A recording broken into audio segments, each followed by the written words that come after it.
नमस्ते, मैं हूँ डॉक्टर दिव्या त्राई आयुर्वेदा से। तो आज हम बात करेंगे एक ऐसी प्रॉब्लम के बारे में जिससे इंडिया में बहुत सारे लोग सफ़र कर रहे हैं, स्पेशली बदलते मौसम में, दैट इज साइनोसाइटिस।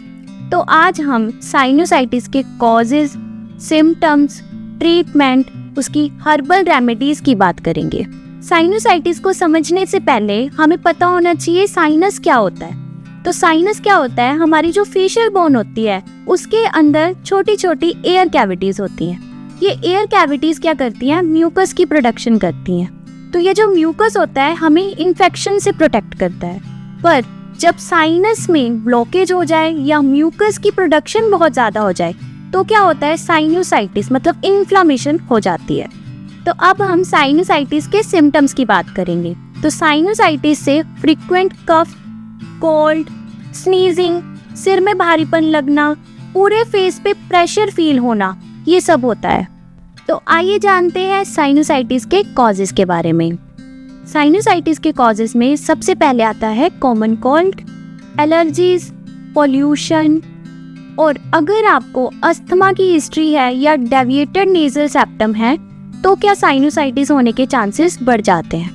तो आइए अब हम जानते हैं साइनोसाइटिस को हर्बल रेमेडीज से कैसे ठीक कर सकते हैं।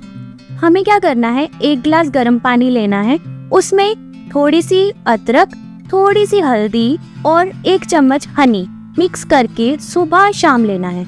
ये तीनों ही क्या करते हैं? एंटी इन्फ्लामेशन का काम करते हैं, जिससे आपके जो सिम्टम्स हैं कुछ हद तक कम हो जाएंगे।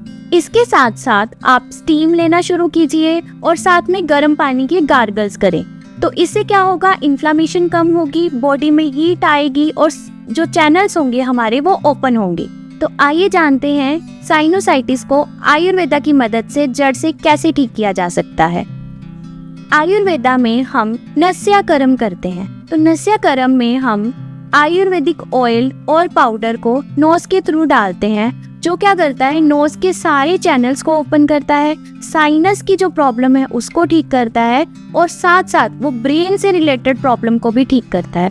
नस्याकर्म के लिए हम जनरली अणु तेल का या षडबिंदु तेल का यूज करते हैं, पर इनका यूज किसी आयुर्वेदिक प्रैक्टिशनर की गाइडेंस के अंडर ही करना चाहिए। तो अब हम बात करते हैं योगा और प्राणायाम, जो साइनोसाइटिस की प्रॉब्लम को कुछ हद तक ठीक करती हैं। उसमें सबसे पहले हम अनुलोम विलोम और भ्रामरी प्राणायाम की बात करेंगे। ये प्राणायाम अगर हम करते हैं तो साइनस की जो प्रॉब्लम है कुछ हद तक ठीक हो जाती है और रेस्पिरेटरी जो चैनल्स है वो ओपन हो जाते हैं। हम इसके लिए जल नीति भी कर सकते हैं, जिससे क्या होगा कि जो चैनल्स है वो क्लीन हो जाएंगे। पर ये जो जल नीति है एक प्रॉपर प्रैक्टिशनर की गाइडेंस के अंडर ही करनी है। अगर आपको ये वीडियो यूजफुल लगता है तो इसको लाइक और शेयर करना ना भूलें। अगर आपको हेल्थ से रिलेटेड कोई भी इशू है तो आप कमेंट सेक्शन में बता सकते हैं।